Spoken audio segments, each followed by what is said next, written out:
ही 15 उंची आहे, 15पेक्षा 1 इंच घ्यायचं जास्त, 16 इंच.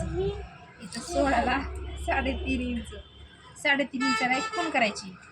इथं पण 16 घ्यायचं आणि इथं 2.5 इंचाला खूण करायची अशी. आणि इथं 1 इंचाची पट्टी ओढून घ्यायची आधी.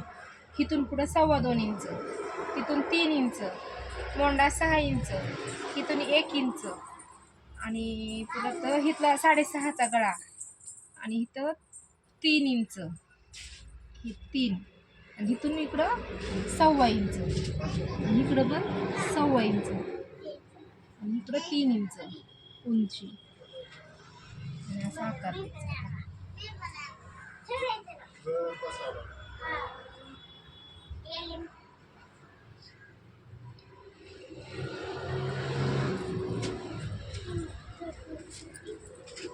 असा आकार द्यायचा आणि क्रॉसपट्टी इथं बनवायची 10-10.5.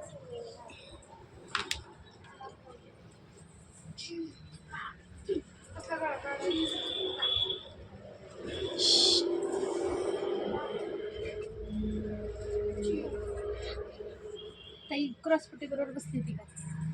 काय हो? हा जास्त फिटिंग करावी लागली. हा थोडीशी 22 इंचचा फरक पडतो, पण राहू द्या तरी. बघ ही क्रॉसपट्टी परत इथं लावायची.